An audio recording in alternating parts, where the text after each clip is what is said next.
Hello and welcome back to another episode of This Round is on Me. My guest today is someone who used to have a podcast on IVM, and I actually met her the first time as an unwitting guest on that show. Yes. I have Aditi Surana in the studio with me, Hello, who hello, hello, hello.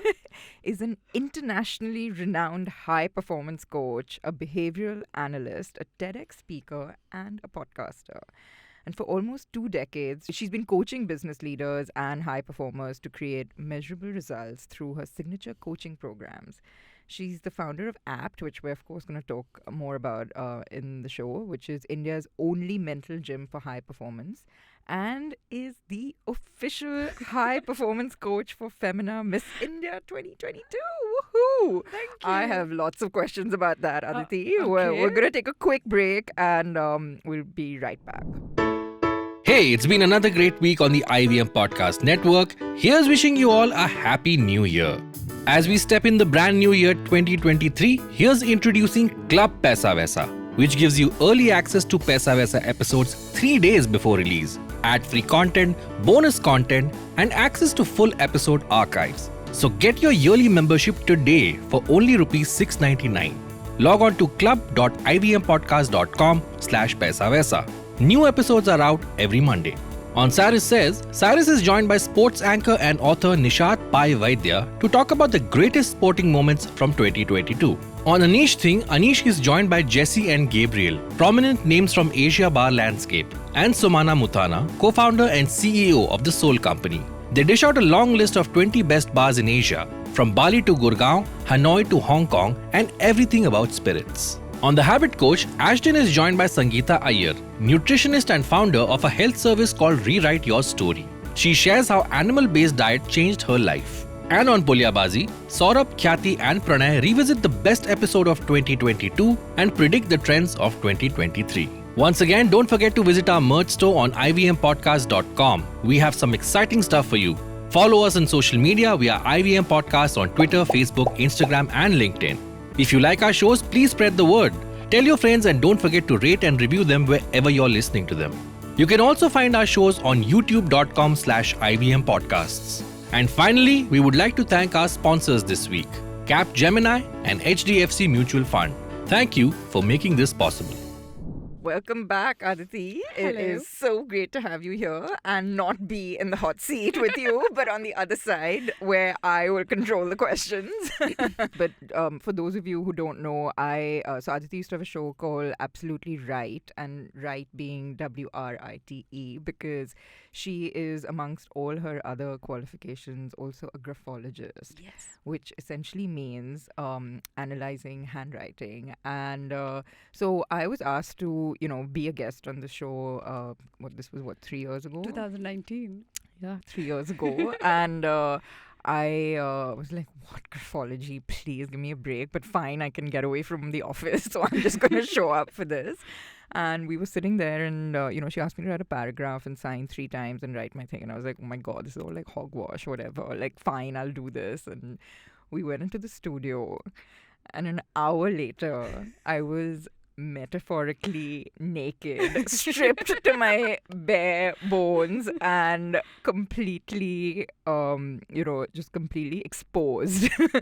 And I had been exposed essentially. And she literally knew me inside out based on that paragraph and signature. And I was just in shock, I think, when I came out of that studio. But no, I have to say that I was so I was so intrigued by it that I ended up doing one of your graphology courses. Yes. And then when I started asking my family members for those handwriting samples, because this was like the exercise that I had to do, they were all refusing to give it to me because then they just knew how this thing works. Yeah. But that is crazy. And of course, now you've moved into, this mental fitness, space where you're constantly putting out content around this on Instagram. And of course, you have another podcast as well. So what happened? How did this happen? And tell us. So when I started my career as a graphologist because I'm a dyslexic. So I didn't know anything else. And I knew that this is something that I started when I was 14 years old. I could look at writings and sometimes just formation of zeros and know the patterns. It was like pattern recognition that happened without involuntarily. So then I got intrigued and I'm like, this is what I want to do. My parents freaked out. They're like, how can you have this as a career? And, my father was a communist. So we largely believed that this is all is like useless information. And he didn't believe in psychotherapy much. And, the communists have this very practical, pragmatic way of looking at life. At least my dad had. And I had to leave my house when I was 18 years old. Because you were like, I am going to do this. But when you say that you were like identifying patterns and sort of, how did you know what that meant? Or you didn't, and that's what you went on to study? Yeah, I just found patterns and I had my own interpretation, like how kids can connect random dots. And I thought I was just playing along, but it had meaning. And then I realized, dyslexic brain has this power, and then I can do this. And as I started doing it professionally because I left home very early. That's amazing. And that's all I knew. And then thankfully, as soon as I left home, I had first tie-up with Cafe Coffee Day, and they liked the thought of like a lot can happen over coffee. And I started analyzing people there. And then I moved to... what do you mean? You would go to the cafe and... I would go to a coffee shop, give pamphlets, tell people that a lot can happen over coffee. Why not analyzing your personality? And what was the response? See, imagine there are teenagers there who were of my age, who looked at me and judged me. I heard at least 50 no's every single day. And when people talk about rejection, I'm like, I know this because I was rejected every day 50 times. And then you know how to still survive and figure it out. It's just the passion. I felt like I was so passionate about even talking to one person. I don't know whether I can do it now, but that time it didn't matter. All I could think about talking to 5 people, 3 people in a day to get to know more about my subject. So it was like a research work. I mean, you guys have to listen to these podcasts because while I know that, it's very individual in terms of, who your guest was. But, I remember you share a lot of the stories of, the kind of handwriting samples you were getting and what you knew without the person being there and, how you kind of had to deal with it. And so I also realized that people look at writing or any analysis tools and they just start labeling people. I know, like whomever you're analyzing. And my biggest struggle with all of this community of graphology or everyone was that you can't label people. So I did my study in psychometric assessment in 5-6 different tools. And I realized, different people can be assessed on different parameters. And that helped me a lot because mostly people just label you. You're either good, you're bad, you're either extrovert or introvert. But then the layering of personality is so beautiful that you can, it's like, I think people are like poems. If you start understanding them, there are layers which mostly people do not even have any connection to, exposure to. And that's why it is very, very therapeutic to even talk to somebody and analyze them. Amazing. But you have now shifted a little bit away from that and focus now on mental fitness. And I know you started doing a lot of this also during COVID because of, what people around you were going through. Only due to COVID. I think I was writing a book on anxiety. I went through my share of anxiety and difficult time in 2019. And I was like, oh my God, I'm a coach. I should have answers to all these questions. And I tried therapy. I tried different things. And I'm like, no, it's anxiety connected to PCOS. I need to figure this. But I did so much of research that I'm like, I can write a book. So I was working with somebody to write a 21-day journaling book on anti-anxiety. And the notes were there. Everything was ready. And March, I was staying in Hyderabad that time. I came back to Bombay and I'm like, okay, now it's time. I can start either shooting these videos or publish the book and I'll talk to someone. All of that was ready. And before I could jump in, the lockdown started. And I'm like, what if I die? What will happen to all the work that I collected? So I said, let's just give it away. So it was our first social initiative where for 21 days we did an anti-anxiety journaling workshop. I taught people a stroke of handwriting called Kama Sutra, which helps you calm down and really, really helps you deal with your anxiety. And we didn't know. By now, around 40,000 people have learned that. Including my daughter, I believe, when I left her with my sister while I was traveling. Yes, I saw that. And I was notified that she sat for like 2 hours and just wrote the S stroke. 2 hours? And my sister told you about this, I know. So I was just like, so next time she's having a meltdown, I'm just going to make her sit down and do the S stroke. But you said something interesting earlier, which was that because you were going through something and that's what led to the research. But one always assumes that the therapist or the counselor, in my case, should have all the answers and should actually have things all sorted in their head and all of that. So I wish. is that not the case? If any counselor, therapist, coach claims that, please don't hire them. Because the more you expose yourself to other people, you get to discover about yourself. I think that's the best part of being a coach for me, because when I work with a high performer, I realize the kind of insecurities they have at that level. It's not about what happens on a day-to-day basis. Like the best example Rashi, my friend, uses to explain what I do. She said, oh, Virat Kohli doesn't require any coaching in cricket, but he still requires a coach who can help him take his journey to the next level. I feel that's what I do as a coach. So when you expose yourself to so many different people and when you are like learning about them, it's really difficult not to let yourself feel vulnerable. And if you don't do that, then you become like a righteous coach, which I feel I went through for a phase of my life when I was very young, and I started coaching people when I was 21. So after some time you feel, oh my God, I got it. I know how to live life. Then life slaps you and then you're like, no, there's so much more to learn. But that's how you kind of keep learning. And like any other artist, personal experiences are extremely powerful. So this is where I feel I have implemented most of my tools through this. So we are in the first week of 2023, and we are in that critical phase of the year where we're all making our resolutions if we haven't done this already. And a lot of it is based on looking back the last year, and what we want to change in the year ahead.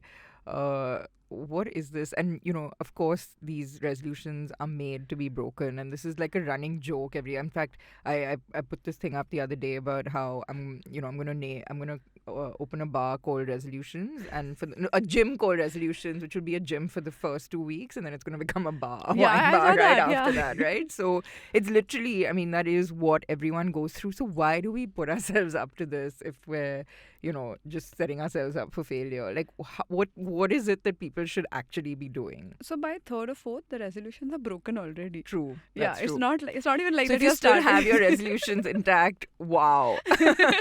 Yeah, wait for 1 week. 1 more week. But the whole idea of resolution, someone told me, one of my teachers from yoga school said, oh, time is a man-made concept. If you think 1 year gonna pass and you're gonna change something, and 1st of Jan has the superpower to give you like new discipline, not happening. So let's be honest about it. Why do we try to fix this? Why do we try to do it? It's just sheer hope. We think, oh, I couldn't do it last year. Now that 1st of Jan is here, I might be able. It's a fresh start, right? You're giving yourself a fresh start. What does that even mean? Like, you're the same person with the same kind of excuses, and you do not have a stronger why you want to do it. That whole idea, start with why. Simon Sinek speaks a lot about it. But I use this technique a lot. Are you up for it? Yeah. Okay. But let's talk about one thing that you really want to do for some time, and you are like, oh, I want to do it, but this resolution, this whatever, any one thing. One of the things I really enjoy at work is the marketing and PR that we do for our brands. And I've been dabbling with the idea of going beyond our brands and sort of maybe working with people outside in different in F&B, but outside of our home of brands, and maybe kind of setting up a sort of separate arm that allows us to do this beyond our own business. And I do sort of I'm not sort of putting it off, but it is a whole new dimension, and there's our existing work already, which is a pretty big handful. So it's not something that I'm putting off, but I guess there's never a right time, or that's what I keep telling myself. And I'm hoping maybe 2023 is the year that I actually come up with a name for, for this. Yeah. Do you already have a name? No. Okay. So that would be a good goal to start with. So you're one of the few people I have met who would always pick a project and do whatever you can, put it into motion, and then wait for other people to respond or react to it, and then take the next thing and next thing. That's how I feel you work generally. And in spite of that, if this one is in your to-do list and you're not working on it, so the technique is called 5 why technique. Okay, so mostly I started with this whole idea, start with why, so nice, of course you should have the reason. And I asked people, and when they gave me the reasons, they were very feeble. They had no energy, they had no commitment to that why. So I started using this 5 why technique. So I'm going to ask you the same question 5 times, and let's see where we go with it. Okay, so why do you want to start this new arm in your business? So I think one of the reasons is that, I feel like if I ever step away from running the restaurant business on a day-to-day basis, I don't want to be left with nothing to do. And this is something that I enjoy. So I'm kind of setting myself up for that parallelly to my, full-time day job, and hoping that I've set up enough to then be able to kind of get into it as a full-time thing. So you step away from what you're doing full time to create another venture that you can work full time in next 5 years? Well, sooner, but yeah. Okay. No, for next 5 Yeah. Okay. And now for our listeners, actually, you also start figuring out every time I ask Gauri why, you also go and find out what is your why. And it's like a simple exercise. So Gauri, why do you want to start something else that you can pick up full time? Because I do see myself stepping away from the restaurant business, and maybe I feel like I've given that everything I can, where I'm not sort of being challenged. Of course there are challenges every day, but not the challenges that are something that excite me, maybe, or they maybe, I think, drain me more than excite me. And I don't know how much I'm learning new things, so this, I may be one of those people who like needs a sort of steep learning curve in whatever I do, or at least to start with. And maybe that's kind of plateaued in my existing business, and I'm sort of thinking of something else. That could be it. Okay. Third why. Why do you think this particular business will do that for you? So it's not something completely random. It's something that I've been doing for our own brands, for the last 12 years. And so I feel like I have some insight into it. And of course, there's a huge learning process yet ahead of me, which is that steep learning curve.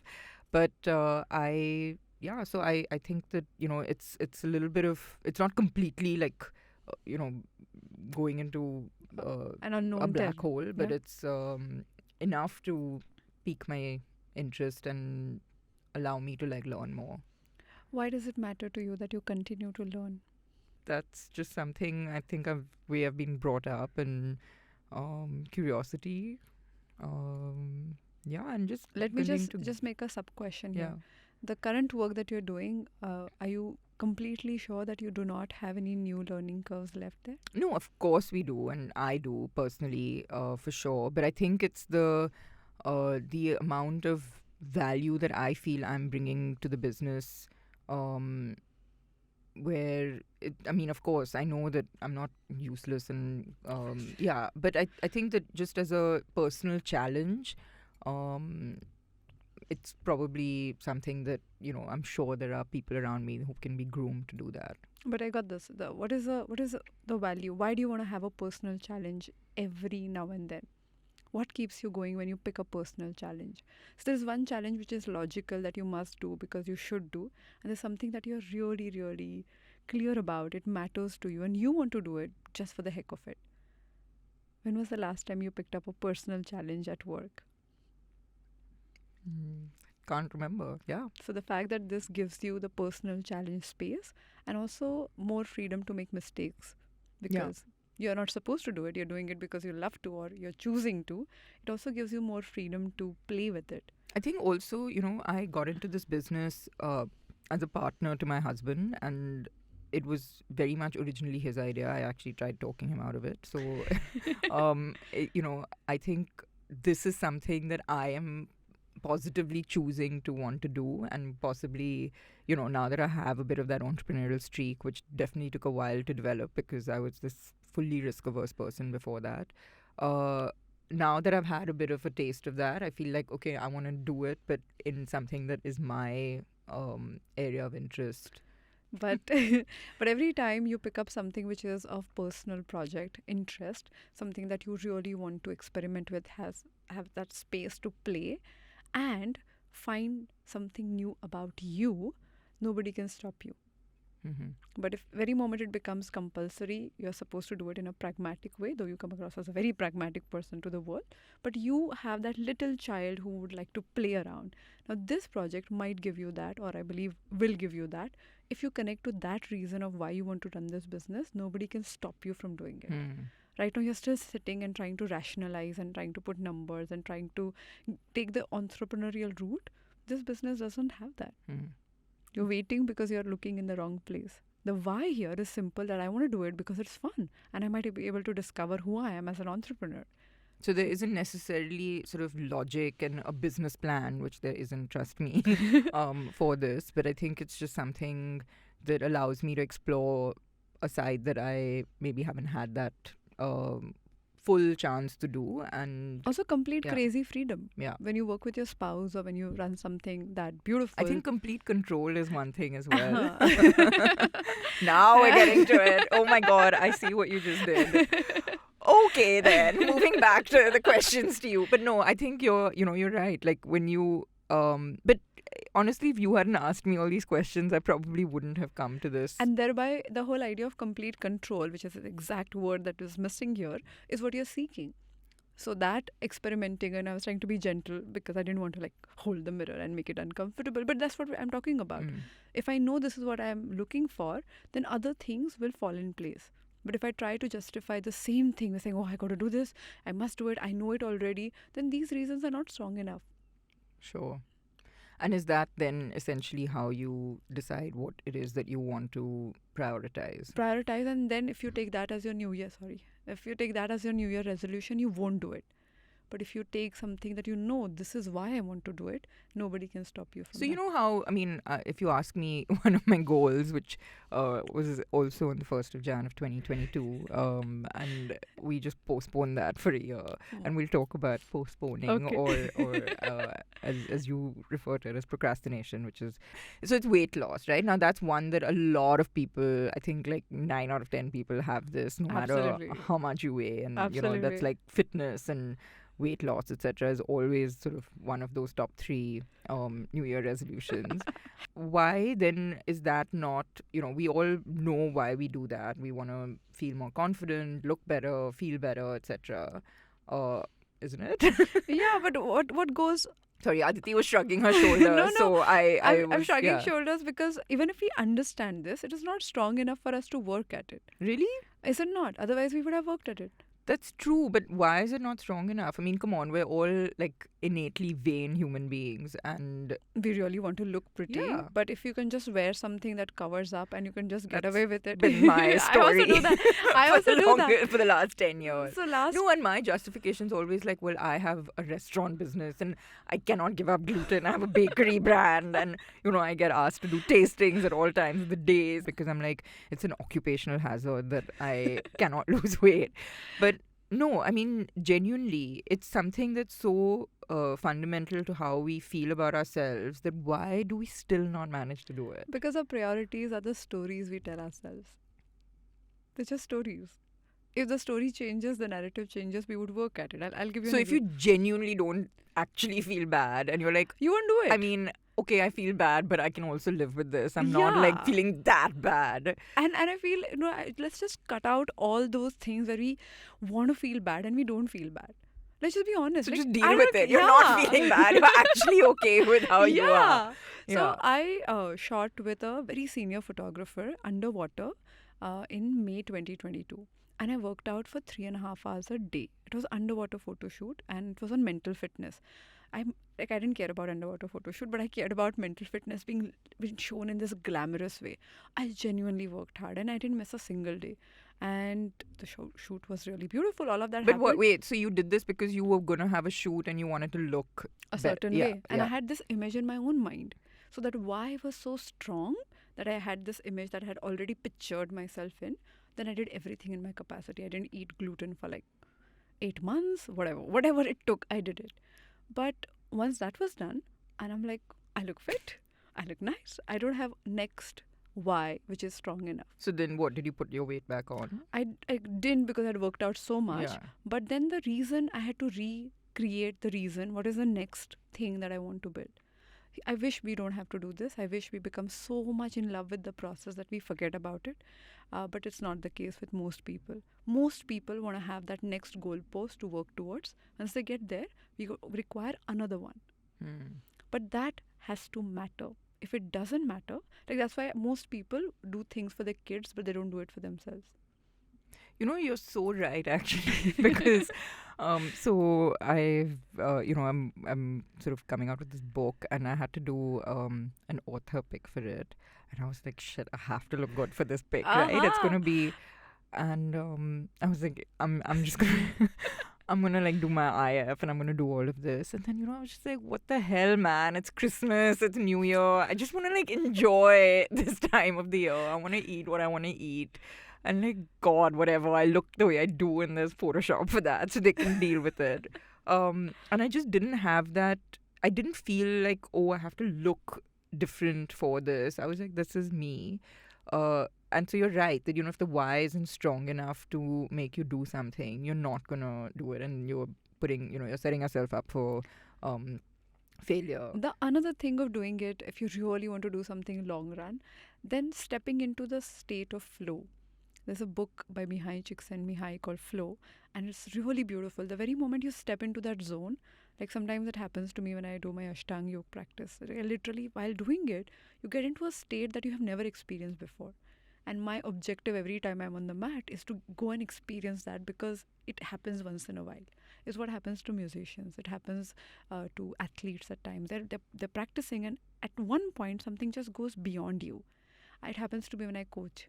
Like, sometimes the words come out of my mouth, and being a dyslexic, I may struggle to speak when I'm not in the session, or sometimes not in the recordings. But when I'm in here, something just goes beyond me. And just to be able to experience that, I would do everything required. That is a why of experiencing that beauty, that magic, that enigma. But it's almost like you've had it, and so now you know that you want to have that again. And in my case, I've never lost all my weight, so I don't know that I want to get there But again. have you ever had a moment while working out you enjoyed something? Yeah. That. So we don't have to have that losing all the weight as an objective. When the objective becomes a process, you start surrendering to the process, and you get involved with it, and you become intensely involved with it. Once, if you can crack that code, then why becomes secondary, because your experience just continues to Well, you enjoy it, I think. Yeah, like that's food does that to you, right? Every time you eat something great, or that wine, one glass of wine, you want to try one more time because it blew your mind in a certain way. You want to recreate the experience. Same thing. That makes a lot of sense. But, this idea of not beating yourself up about the things that you should be doing, and kind of learning to accept, and be okay with actually not wanting something that badly is also a process. It's, just that coming to terms with what you really want. So if we start accepting ourselves, like a large part of this comes from understanding who you are and what matters to you. And it's easier said than done, and I absolutely get it. But let's sit down and sometimes at least journal about this. Like, what matters to me? Like, it matters to me that I represent mental fitness. And I keep saying this, that I want to contribute to making India mentally fit. So from English, we moved to Hindi content. We started doing all the Bollywood things. These things was not my plan. But when I set out for an objective, I said, how do we achieve this? How do we make it easy, approachable? Then newer ideas started coming in. Now, if the reason doesn't matter, then you will not work at it. If the reason matters, then you will find some or other way to do this. So let's not fool ourselves. Let's say, okay, what matters to me? And if something that you should care about, you don't care about, then let's accept that I don't care about weight loss. Yeah. It's a nicer idea, but not for me. True. And I think so just being honest with ourselves is a good starting point. Like, how do you kind of, discipline, sort of the word to me suggests doing something even though you may not want to do it. True. And creating a habit which then becomes a way of life, maybe, and whatever, whether it's something physical or, a thought process or whatever. So there is that aspect of, building habits, and a little bit of force is required initially, right, to make yourself get to that stage. So how do you distinguish between the two? Okay, so first is when you are really not judging yourself, even for a moment, just like sit down and ask yourself, what do you really want to do? First step, why it matters, and do all of that thinking, and then set out for 90 days. That's my small experiment. Like for 90 days, I will not question whether I should do it, not do it. And I make a little calendar on which every time so there's a beautiful concept by James Clear.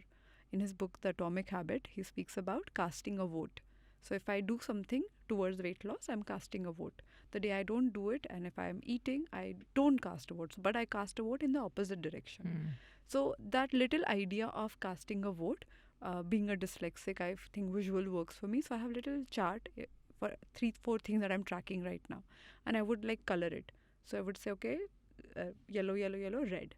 So I know how many vote I casted towards it and away from it. It's a little game. And nobody's watching. Like if you're an adult, nobody's watching.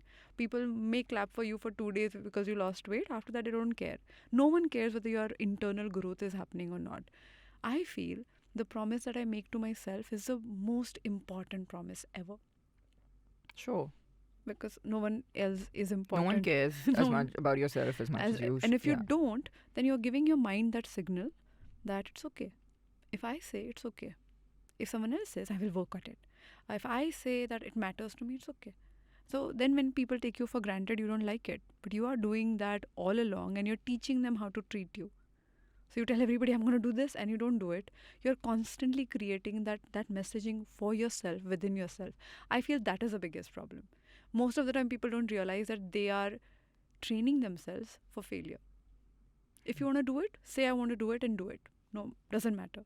But if you say you don't want to do it or you won't do it, and then you start constantly finding these back doors, then no one's going to trust you, including yourself. But then how does that reconcile with maybe not being convinced about the why? Like, coming back to that thing where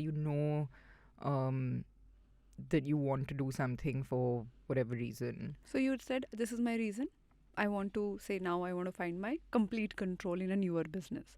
You say I give myself 90 days to see these are the 3 things I would like to do. And if you start forcing yourself that I have to do it, then it is not fun. We know this. So slightly complicated, but this is a story I really love.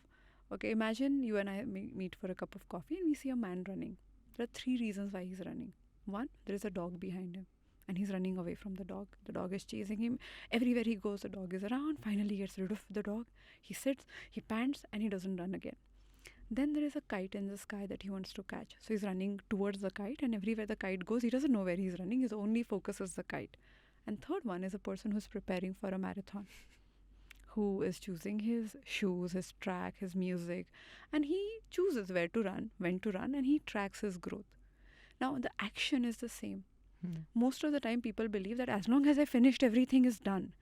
No, but it's not the thing. Like, you will remember this as the most miserable experience versus an enjoyable experience.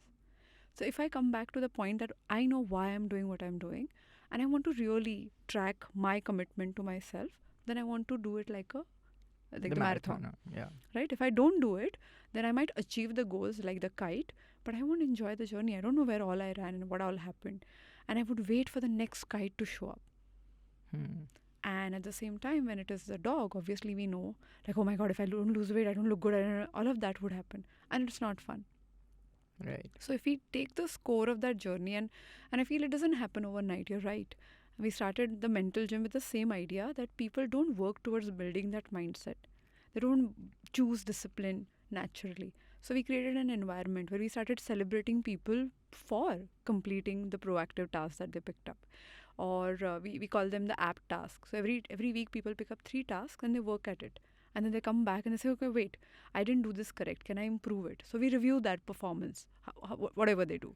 Then we ask people to like, what's an example of something? Oh, like walking 10,000 steps. Right. Simple as that. But then we also have the marathon as an idea. Did I do it because I had to? Or did I do it when I enjoyed the whole process? Same thing. But you proactively choose, this is what I want to do. And the complete idea here is you have to say, I do it, I want to do it, and you honor your own words. When you do it for weeks together, after 3-4 months, people are like, no, I can't break my own commitment. Not because anybody is watching. It's not about losing weight. It's about you doing that apt task because you want to complete something that you promised. So that mindset shift cannot happen overnight. Let's look at it, Gauri. You're almost like gamifying this in a way, right? Absolutely. So I feel people make it so serious and so difficult when they don't have to. Like, for example, people fear making mistakes generally, right? So we have this thing called hashtag TIL. So every night people write, there was an entire week of TIL. So people What's said, TIL? today I learned. Okay. So people spoke about, oh, I made a mistake here and I learned this. I made a mistake here. And we started celebrating people for making these small little mistakes and learning something from it. Now you would not stop yourself from making mistakes. I think it's also about, that review process. I've seen that in a lot of things that, I've read and been listening to where we don't stop and review. So, of course, we're all making mistakes every day. But I think that we don't notice, we don't bother to actually notice. But look at our education system. What I was saying is we are like this. We don't work until there is a dog behind or a kite because we are rewarded for that. We only worked when exams were around. We are only rewarded. Only first three toppers were rewarded. So we only know this is what we are supposed to do. If we don't want to be enslaved by that thinking, then we got to change something for ourselves. Like, because if you stay only in the kite and dog, then you'll be under anxiety, you'll have blood pressure, you'll always have someone else to please, you'll be seeking validation and all of that. You're like, why am I not enjoying what I'm doing? How would you enjoy what you're doing? You're not doing it for yourself to begin with. And then it's only about the scorecard that you're maintaining. It's not fun. Interesting. Wow. Lots of food for thought there. But come back to this point about, what we were talking about, putting off something or procrastinating. I mean, does that essentially come down to the same fundamental point that if you're not doing it because of what you want? One of that, but most people think it is about they're lazy. Yeah. Yeah, procrastination is laziness. And I feel it's not even 20% people are lazy because of which they procrastinate. They don't know how to do it. They're not clear. Like, I remember a friend of mine, and I also became friends with his girlfriend, and she was really worried that he was not committing to get married. And she just like, I don't know, we have been together for like 6 years now, and her family was like putting pressure. And I'm like, okay, I don't know you guys, but I think this is the time I need to speak to him. So I asked him, I'm like, what's up? He said, she's really nice, but I'm not sure. And that I'm not sure was the reason that she looked at as procrastination. She always, he's procrastinating the decision, he procrastinated. And then I took that one example and applied to so many people who are procrastinating. And I started asking them this question, are you sure? I said, no, I'm not sure. In your case, are you sure you have enough time to do justice to the next project that you want to build? But that comes from a lot of things, like even a little bit of fear of failure. Coming to that. Yeah. Second is perfectionism. Yeah. Most of the time people just want to do it perfect, and then until they're not convinced that they can do it perfectly, they would not do it. So they don't want to fail. So they are like gathering all the perfect resources, getting all ducks in a row so that they would. So that is not avoiding it. It's wanting to do it better. But when we think you're lazy and you're not doing it because you're uninterested, we're just labeling a person with one possibility. That's not true. That they're lazy. No, they're not lazy. They're really working at it. They're trying to get all of the things. Some people fear it to a point that they avoid doing it. Yeah. They're like, oh, if I do it, I might not get it right, but I really want to do it. So they're really committed. But imagine, for all these 4 problems, the solution should be different. We can't say laziness as a blanket solution for all of them. This is where the problem lies. So if you start dissecting and understanding, if I'm procrastinating, why am I procrastinating? Where is it going wrong? And I get this question, Gauri, every second week. In like any public forum I'm speaking with, like, but I procrastinate. What do I do? What do I do? First is sit with yourself and do the 5 I technique and see whether it really matters to you or not. And if it doesn't, accept it. It's sometimes at work, especially, you have to do things that you don't want to do. It's not like just laid out and it's only the tasks that are fun and, that you look forward to. There are a lot of things that you have to do that, are unpleasant conversations or just, not in my case, but like dealing with an accountant, just things like that, which are just, you put it off as long as you can. But do you agree that, your accounting, as you use the example, like I hated it until I got trained in financial acumen, like proper classes. And I'm like, oh, it's not as difficult as it appears to be. And thanks to you, I attended your session with Radhika Chopra and Radhika Gupta. Yeah. And you said every woman must pay attention to her finances. And I was in IIM Bangalore where they had a module on it. And the teacher was so good, Padmini ma'am. She just like broke it down and made it so entertaining. And I'm like, it can't be that difficult. And that was the time I realized that the fear also comes of all these things because you don't know the technique. It's unknown, right? So you're assuming something without actually understanding it and then deciding that it's not. But if I connect to the larger idea of running this business because I want to contribute, then I'm like, okay, then I'll have to learn the business. And if this is what it takes, let me talk to the expert. But the why is the underlying fuel for it. If the why is not there, then you're like, but it's unnecessary. Why do I have to do it? Why can't someone else do it? But when you understand, okay, it's like parenting. Many people told me that they learned things like including cooking because the child would only eat when I make food. Then I'm like, okay, fine. I learned this because my child matters. And everything else is aside. But that one smile, that one connection is so important that I will make sure that I learn skills. Going back to the same thing. It can't be that complicated. With mental fitness, I always think to myself, people make it complicated and they believe success is accidental. They say, I will be lucky and something will work out for me. After 12 years of business, it's not accidental. You got to break it down. You got to make it easier. You got to solve the problems one problem at a time. Same thing with your mind. If you think it is accidental, you'll always be hoping for some miracle to happen and that will only lead to disappointment. And even if you get the results, you don't know what you did. So then you will be you just... can't do it again. You can't promise. You can't promise. You can't just get away with it. So you will stay stuck in that helplessness, which looks very confident, which is a weird space for people. It is. Speaking of business, I'm sure you had this in coming back to, COVID and when you started focusing on the mental gym.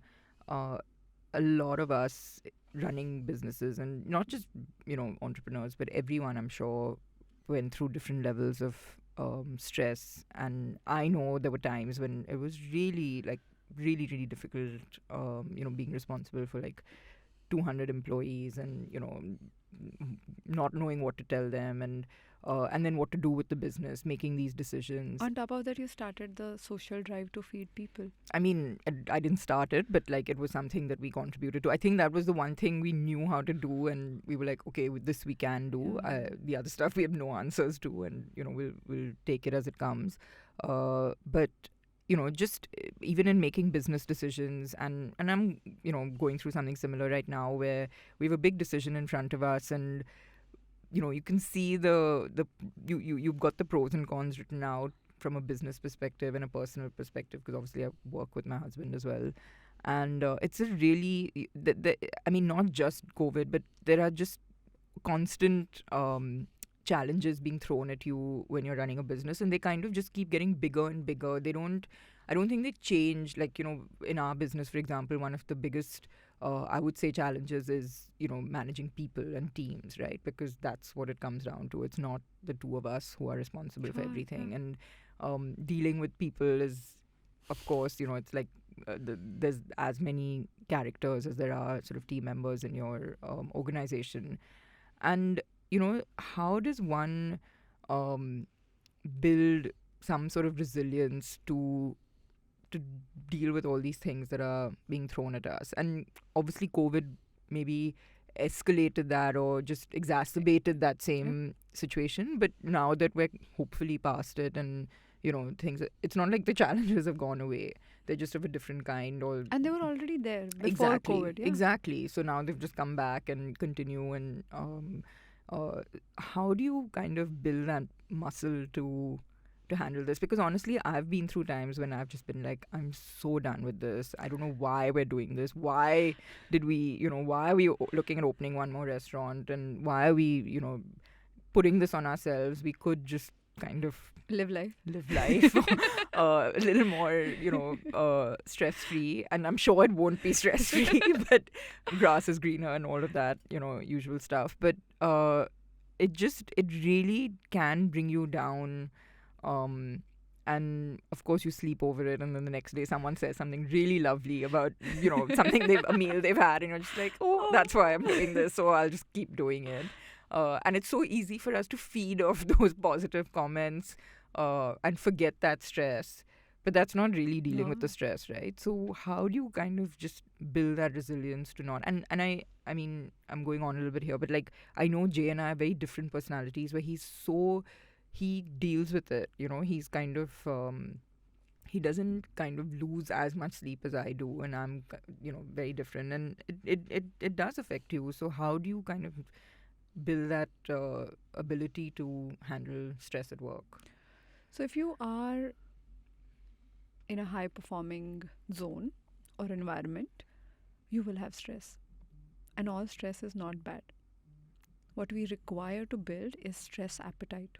So, not all stress is bad. Like this whole idea that we shouldn't be stressed is a great idea to not grow at all.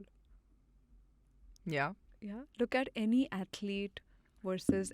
It's interesting that you say that because, of course, challenges and I don't know if stress, but challenges definitely, or they do. Like they make you think outside of the box. They force you to think in different ways and deal with it. But let's look at simple thing, okay? Somebody who is playing for fun versus an athlete. Okay, do you think athlete has to go through more stress on a daily basis to build the capacity required to perform? For sure. And he doesn't do it because it's easy. He does it because he has something that he's building towards. I don't watch much of sports, but I watched that final, that one match. No, not FIFA. The one which is Virat Kohli's match. India versus Pakistan, yes. In that, something very beautiful happened, and I wrote about this, that he was so calm while making, at least externally, but also the decisions that he made were not random. He must have thought about so many decisions like these in different situations, and thereby working under pressure was possible because you have trained your mind to work under stress. So how do you do that? So stress is a good thing if you know that you're constantly growing with it. And I use body, physical sensation as a way to know whether it is good stress or bad stress. It's like good pain after workout or bad pain. Obviously, if you pull a muscle, it hurts. But good pain is like stress that actually allows you to learn more, thrive more, understand more. And people in the idea of comfortable life avoid all of it. Tension ही नहीं चाहिए. That's a very simple idea. Like I don't want to get stressed on anything. That's not possible. Look at any professional. Look at anybody who has done anything worthwhile. It is a pressure under which you tend to question yourself. You go beyond what you already know, and that is where the magic happens. Why would you rob yourself of the opportunity because you don't know how to handle it? So stress on the first day of driving is so high because you don't know the technique. Right? You're like, oh my God, this, that, how am I going to manage all of that? Once you learn the technique, the same thing can be done while listening to music, while eating food, while talking to people, and you're just comfortable. Why? The same stressful activity. So if you're stressed right now, instead of only blaming that my work is stressful or I can't do this, just ask yourself, do I have the technique to do it? Okay? Do I have the willingness to do it? Because so many times we don't want to do it. And if you don't want to do it, if willingness is missing, why will work? But if technique is missing, you'll have to go and learn from someone else who knows the job very well. And I took your advice on that financial thing, and I took that part very seriously. Next month onwards, I'm going to hire a coach who's going to help me and analyze balance sheets. Because I'm like, okay, what is next after that? I got the basics. This is where you require, because I'm stressed. I get worked up when somebody throws numbers at me. I'm like, I don't want to feel that ever. How to solve it? By having somebody to teach you. It's not as difficult. Sounds very simple. But let's look at it. Let's break it down. Anything that you feel stressed about right now, do you have willingness to do it? Yeah. Okay, then do you have the technique to do it? Probably not. So then technique is a challenge, and we only blame ourselves or we blame our environment, like, oh, this job is very stressful.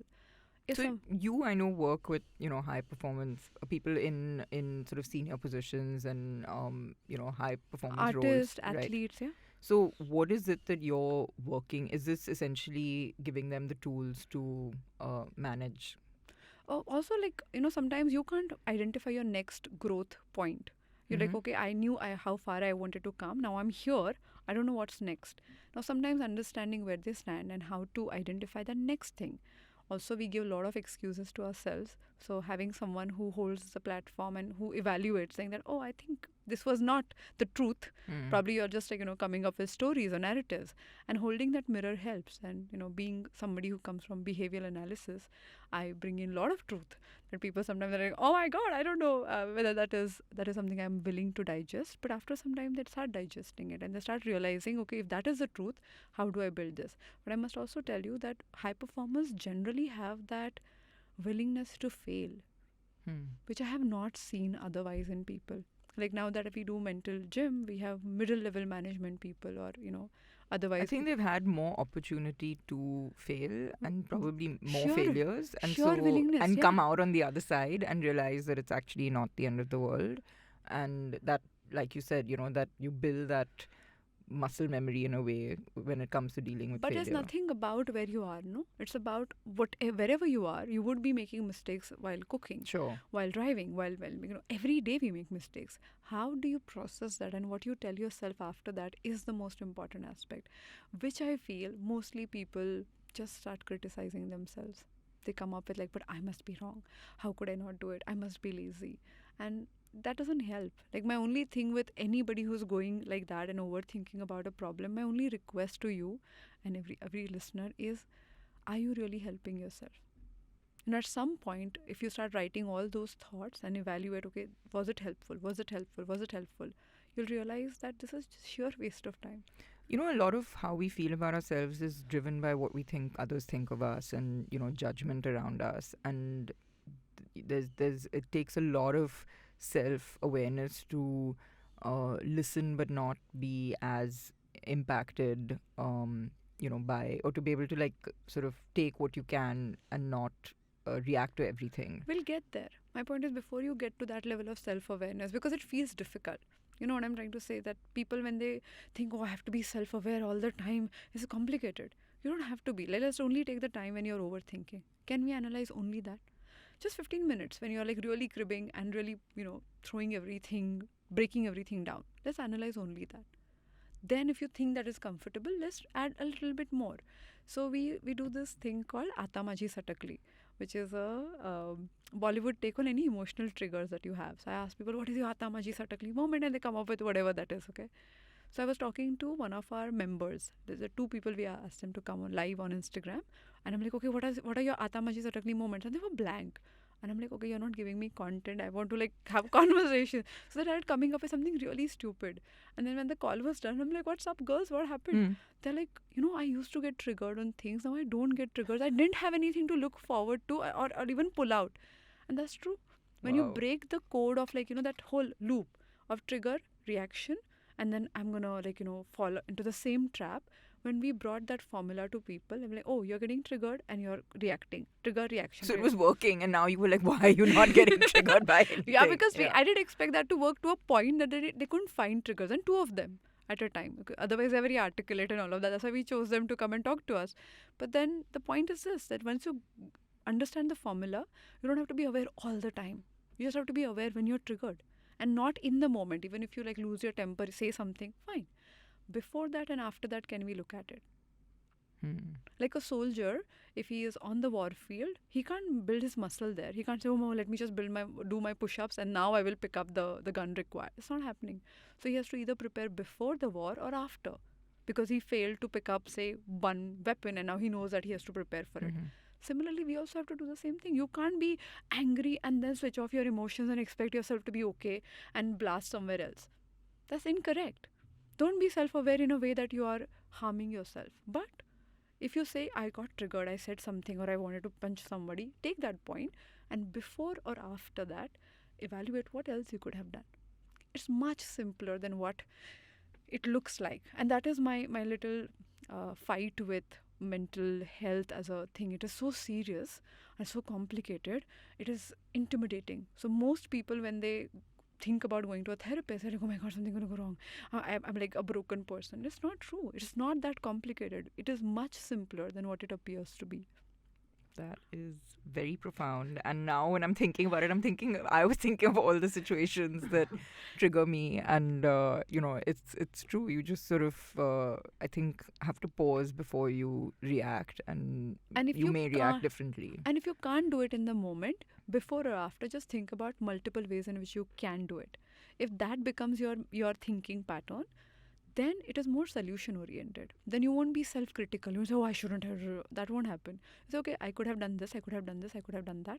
That becomes a way. So when we look at that as an idea, we say, okay, can I just break it down and say what else I could have done? See, you would do that in business. If something goes wrong, you would go there and say, hey, what else we can do next time? What else? You do the No, I've asked that, for example, like I said, coming back to people, right, which is such an important, I think, fundamental component of our business. It's when someone resigns, right, for example, and wants to go somewhere else. Like, initially, I'm always like, what? They want to leave? Like, what have I done wrong? Or, what are we not doing right? Or, and I remember doing a post about this where they lie and leave, right? And I'm like, why? I mean, I can't stop you. I can't force you to work with me. I can't hold you to gunpoint. So why do you have to? And what am I doing?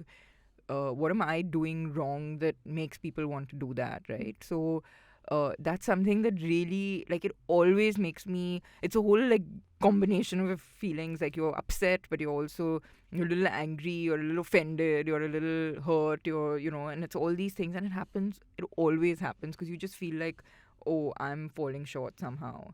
And I think that's a very real part of our business, because it's, you have so many people and they're always going to be coming and going. And how you handle a situation like that is, especially when it's such a key part of your business, the success of your business. also a lot of investment and time and energy in getting that person trained for that role. So when somebody leaves with honor, dignity, do you celebrate that person publicly? Not always, but if yeah. you do, then people know, okay, this is a possibility for somebody to leave. And then they don't have to use other means of doing it. So when that behavior, and I feel behaviors are simpler. People want to be rewarded for who they are. That's what they keep talking about. And no matter how hard you try, there are people who would always go off. So we can't control people. But what we try to understand, and one of my teachers told me this, that like a gardener, your job is to make sure that you take care of that field and you keep feeding in. As a coach, there are always 12 people. Like now, one-on-one would be, or probably 60 people on the mental gym. So you're always feeding that environment for people to bloom. If they bloom, great. But if they don't bloom, you can't fully take responsibility, because then you will just be fooling yourself believing that you're that strong. We are not that strong. We just, but can we? So you're a catalyst where it's possible to do it. But that whole analogy, right? Like, you're not like a gardener cutting that fly. You're a gardener whose job is to take care of the field. I'm like, but my need to control and fix and be responsible is much stronger. And I feel this is where we spoil the game. Interesting. You worked with Femina Miss India. Yes. And I want to know what that was, because I've always been like, oh, it's a beauty pageant. What is going on here? What is Aditi doing at Femina Miss India? So what was that all about? So I have been guilty of judging all of these competitions, to be honest. But when they reached out, that happened because of our other podcast called Daily Mental Fitbit. One of the persons who works there, she heard that and she had a huge breakthrough. So Daily Mental Fitbit has like 3 minutes small conversations on something that you can work on. And she worked on. She wrote that journaling question that she's like, oh my God, this is so cool. The girls in our beauty pageant would get really benefited. I'm like, what did you just say? Our beauty pageant. She's like, yeah, I work for Femina Miss India, and these girls are always hyper and stressed. And I'm like, I said, okay. Then she said, would you like to talk to them? I'm like, yeah, why not? And that's how it started. And when I walked in, I'm like, what would I talk to them about? But then I realized that the kind of training that they go through in that short period of time is nothing beyond like any high performer's mentality. So I said, okay, let me just get off the judgmental mindset that I had about this, and let's understand what is happening. And broke it down, understood the participants, 31 of them, and like really beautiful women, but also like really anxious because so much was happening. So then we started coaching them how to be calmer in the moment of stress and feeling all competing against one another, and they were so honest. I didn't expect that to happen. It's like a whole melting pot of vanity and confidence and competitiveness and that's what I expected. But when I met them and when we had an offline session, they spoke about like, oh, we know one of us gonna compete against another, and many of them were okay being with the competition. I didn't expect that to happen. That whole stereotypical idea we have about the catty, bitchy. I'm like, what's happening here? We did some physical activity where I made each other, all of them walk to one another, look into their eyes, and physically have contact. And they just started crying at the end of it. So I believe that after some time, we are all like, that competition is a great thing. And I'm sure that came back again and they competed against one another. But it's also like a beautiful part of girls learning and claiming their space, like playing with their bodies. It was like, and I saw them struggling to do the catwalk, and then they were on the stage, and I'm like, oh my god, my kids, that kind of feeling I had. But they were like really transformed in just 3 months.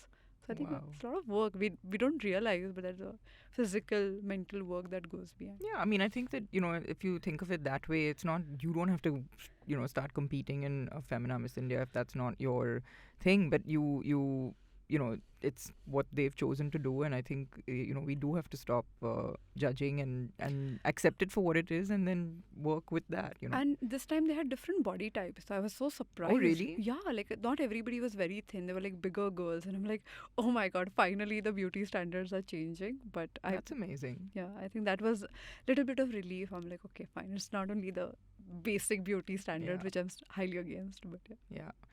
So coming back to 2023 and what we have, I mean, I should almost forget the year, right? Because who cares which year we're in and which day of the week it is or whatever, which month we're in. But, coming back to that, what should someone be looking forward to? And how do you, yes, asking yourself what's important to you and why you want to do this and getting to the bottom of it. But, what should we do? Should we just get along with work? Or maybe is there an exercise that everyone should maybe... So I have rarely seen people setting goals and being happy. Okay, this is my observation. So what I mean is they set goals and they're like, okay, this would make me happy. So like that kite example, they get that kite and they're like, I don't know what to do next. Or they don't get it and they're constantly in that fear, oh my god, I should get it. I've rarely seen people enjoying where they reach. Most high performers would reach there and they say, what's next? And they would move to the next one. So the whole struggle of reaching somewhere is all about the journey that you have. So I started asking people different kind of questions. So instead of saying, what would you do and why would you do it, which is also obvious, but what aspects do you want to really accomplish when you do it? And people are like, aspects? What is this? Nobody ever asks. So common question. People are like, I want to travel. Like, why do you want to travel? What are the aspects that you want to experience? They're like, I want to explore something I've never explored before. Okay, I want to try food. I want to try this, get into this unknown and figure myself, how do I feel about it? And many other things. When I broke it down, I'm like, can you, in the city that you stay right now, can you just venture out and go to places that you have never explored? Like, yeah. I'm like, will that fulfill at least 3 aspects? They're like, yeah. So you don't have to wait for that one vacation that would happen once a year to fulfill the aspect right away. So we all desire things. I know thanks to social media, we desire more than ever before. But it always feels like only when I get that brand and that particular bag and that particular thing, that particular car, I've arrived or I feel good. But what are you trying to experience with that? Like a client of mine wanted It's probably validation, actually. It's not the thing that you're talking about, right? It's not, it's like a validation of where you've got to in life, maybe. And if that is what matters, then obsessing about one thing will not necessarily get that. So go and get the validation and find ways in which you can do that. But sometimes people don't even know that. So what aspects do you want to achieve by doing whatever you're doing? So this year, whatever to-do, a dream list that you have, figure out what aspects am I expecting them to fulfill. What do I really want to do if I do this? If I do that photo shoot, what do I want to do? I wanted to make mental fitness glamorous. That was my idea. So I worked towards it. And that aspect then also came about in other things. But you identify what is that you want to do then you start figuring out so many other ways of doing the same thing. They are not dependent on that one goal to achieve that. If it is only validation, one thing I can tell you, that until that one person doesn't give you validation, you'll always feel emptiness in your heart. That one person, not that one community, that one person. It could be a mother, it could be a father, it could be that one boss. It's a trap. Wow. I feel like I have to rethink this entire thing now.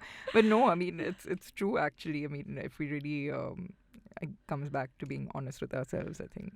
And more we like seek out this performance, and as a content creator this is a big struggle, like I have my own thoughts, and as a content creator you just have to do something trendy and something whatever.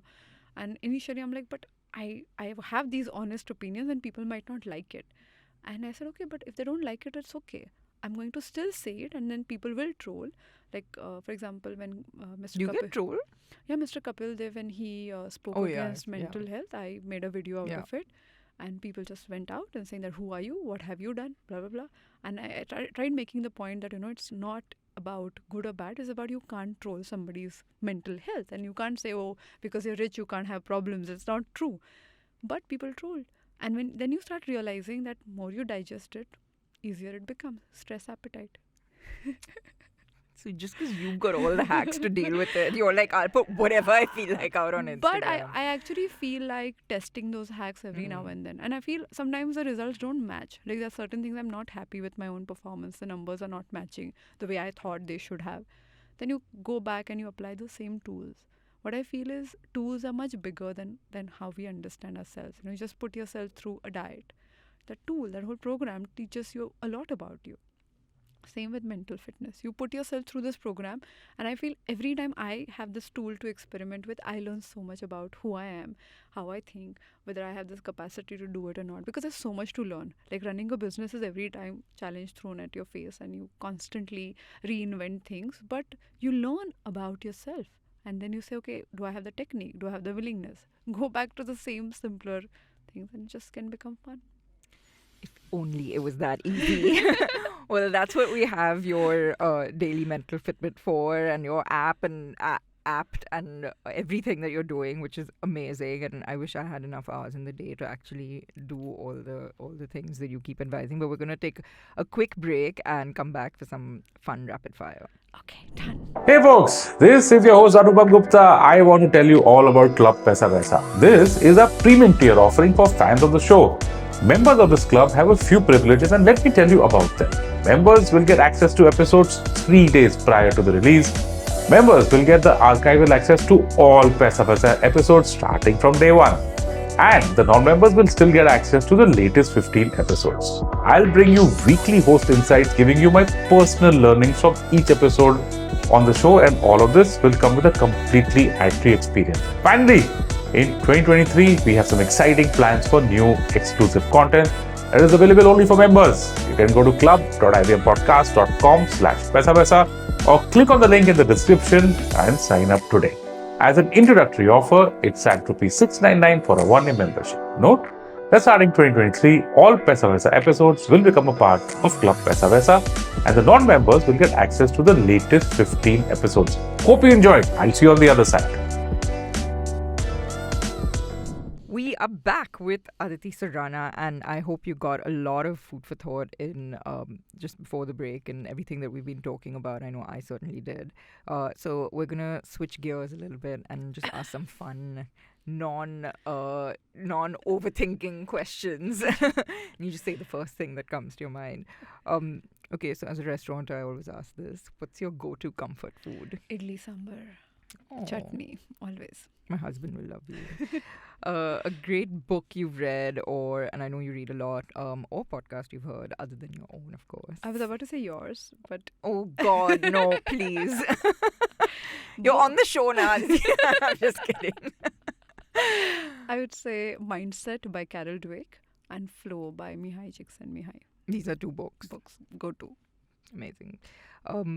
What's the best investment you think you've made in your journey? I don't mean financial investment. No, but I think after my divorce, I traveled a lot and discovered, I invested a lot of money traveling and met single, very, very strong women in different forums that really shaped my mindset completely. I'm like, oh, that's not like a stigma anymore. And because it was a great platform to learn from, I came back with, like, wearing my divorce as a pride on my shoulder instead of feeling ashamed. Very cool.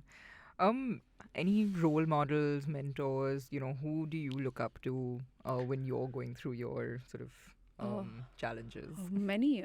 Esther Perel, to begin with, like, she's a relationship expert beyond imagination. I think she says these pearls of thoughts.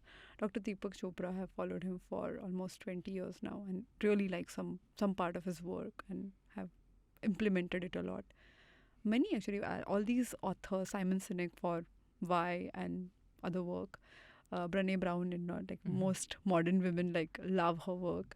But yeah, besides that, I feel the fact that one, I believe you would agree that in podcasting, every podcaster that you follow and learn from actually becomes part of the journey. Then you want to like become. I agree. I don't think there's ever any one person. I mean, you just sort of pick from everywhere, right? I can't call it mentor or something, but it's slightly different. Like Adi Shankaracharya's work, throughout my life, I've kept reading, and I love Sanskrit as a language, so I keep going back to it. But it was like, it's mind-blowing how it keeps coming back to my life. So every 3 months or so, I would discover something new about him randomly, and I feel that's like long-term life relationship gonna happen. Fascinating. What would you say? I mean, you're as much of a woman entrepreneur as any of us, and how would you define success for yourself? I think when I feel the contribution or impact is the only impact, rather, more than anything else. If whatever you do, if you have created the impact that you should have created with the talent that you have, then you're successful. Like for me, it's not money. Otherwise, I would have done different things in my life. For me, it's not recognition or fame, because I've tried and tested. Like, I've walked away from things. So I can say by now, okay, these are not the things, but impact for sure. I think one thing that I felt so proud of, that Kama Sutra stroke practice just was adopted by so many people, and they meet me once in a while, and I get spotted sometimes, and they just tell me, oh, this stroke I tried and this was so cool. I think nothing is more beautiful than that. Very true. Fabulous. Listen, I have learned so much from you over the years, not just today. And I'm not just saying that because you're here. It's true. And in fact, sometimes I've been like too scared to meet you because I'm like, she can see right through me.